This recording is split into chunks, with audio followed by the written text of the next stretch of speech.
brawl in Cincinnati over the weekend whose video went viral. If you haven't seen it, take a look. I'm sure you have seen it though. This is about journalism that I want to talk about.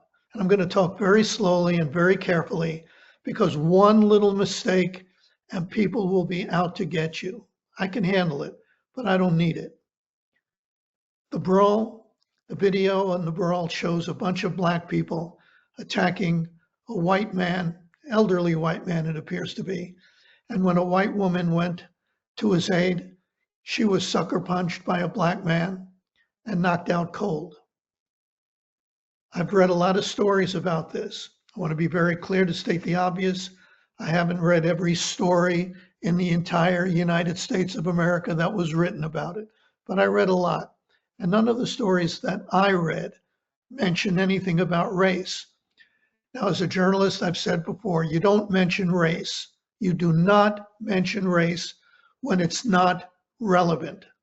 If a black man goes into a drugstore and steals stuff and walks out, you don't say, Jim Smith, a 25-year-old black man, stole stuff from a drugstore, because his race isn't relevant. And in this case, do we know if race is relevant? Do we know that the black people said anything about beating people up because they're white? No, we don't technically know, but I think we know. I think anybody who saw that video at some point said, at least to himself or herself, come on, a bunch of black people beating up white people. Now, the first thing I thought when I noticed that there was no mention of race is, what if it were the other way around? What if a bunch of white thugs, it's a word you're not supposed to use when referring to black people who beat people up, but what if there were a bunch of white thugs who beat up an elderly or older black man, and when a black woman went to his defense, some white idiot sucker punched her and knocked her out cold? Do you think the stories that are written about that would mention that a white mob attacked two innocent black people? I think it would, and you think it would, and yet there was no mention. I want to make something very clear. In this country, we have an ugly racial history, slavery, segregation, and in case this needs to be said, I won't wash my hands in the same sink with a bigot. And if anybody out there thinks I'm talking about anybody, any black people other than the black people involved in this, you're wrong.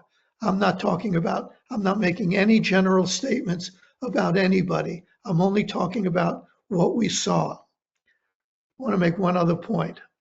There are no limits to white liberal guilt, even though in this case, it isn't only white journalists who are looking the other way.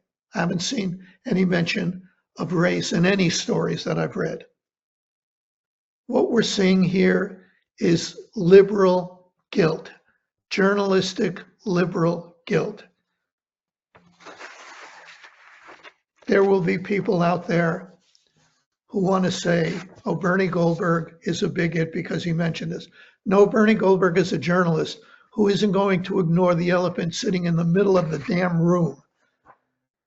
This is a story that is being handled horribly, and it wouldn't be handled horribly if the tables were turned, if it were a white mob attacking innocent black people. This is bad journalism. That's what this is about.